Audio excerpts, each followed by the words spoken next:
اعوذ باللہ من الشیطان الرجیم بسم اللہ الرحمن الرحیم السلام علیکم ورحمۃ اللہ وبرکاتہ۔ نماز تہجد، اس کی کم از کم 2 رکعتیں ہیں، مسنون رکعتیں 8 ہیں اور مشائخ کے ہاں 12 رکعت کا معمول بھی ہے۔ بعد نماز عشاء سو کر جس وقت بھی اٹھ جائیں پڑھ سکتے ہیں۔ بہتر وقت 2 ہیں، نصف شب یا آخر شب۔ تہجد کے لیے اٹھنے کا یقین ہو تو وتر رات کو چھوڑ سکتے ہیں۔ اس صورت میں وتر کو نماز تہجد کے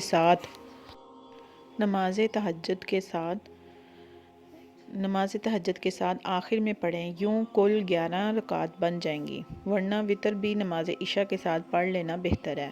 یہ نماز تنہائی میں اللہ تعالیٰ سے مناجات اور ملاقات کا دروازہ ہے اور انوار و تجلیات کا خاص وقت ہے۔ احادیث نبوی میں اس کی بہت زیادہ فضیلت بیان ہوئی ہے، جیسے صحیح بخاری اور صحیح مسلم میں حضرت عبداللہ بن عمرو سے رضی اللہ عنہ سے روایت ہے کہ حضور صلی اللہ علیہ وسلم نے فرمایا، اللہ تعالیٰ کو تمام نفل نمازوں میں سب سے زیادہ محبوب نماز صلاۃ داؤد علیہ السلام ہے، اور وہ آدھی رات سوتے اور پھر اٹھ کر تہائی رات عبادت کرتے اور پھر چھٹے حصے میں سو جاتے۔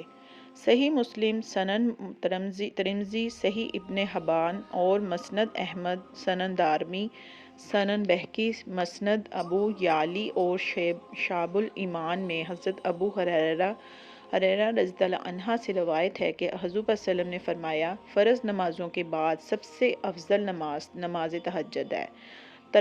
طبرانی نے اسناد حسن کے ساتھ مرفوعاً روایت کیا ہے کہ مومن کا شرف نماز تہجد اور افتخار لوگوں سے استغنا ہے۔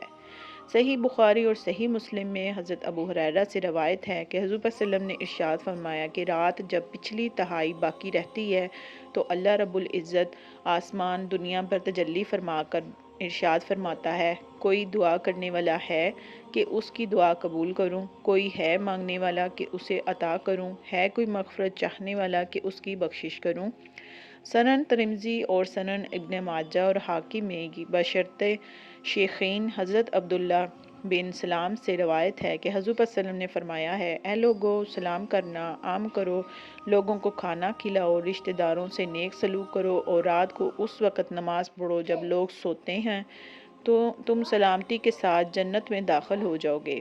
بہقی نے حضرت اسماء بنت یزید رضی اللہ عنہا سے روایت کیا ہے کہ قیامت کے دن لوگ ایک میدان میں جمع کیے جائیں گے اور اس وقت پکارنے والا پکارے گا، کہاں ہیں وہ لوگ جن کی کروٹیں خوابگاہوں سے جدا ہوتی تھیں؟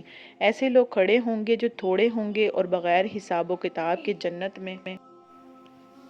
میں داخل ہوں گے۔ اس کے بعد دوسرے لوگوں کے لیے حساب کا حکم ہوگا۔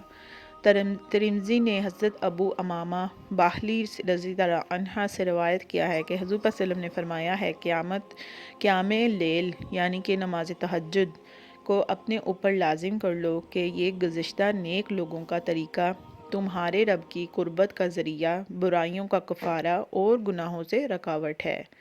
ویڈیو پسند آئے تو لائک، شیئر، سبسکرائب اور کمنٹ باکس میں کمنٹ ضرور کر دیں۔ اللہ نگہبان۔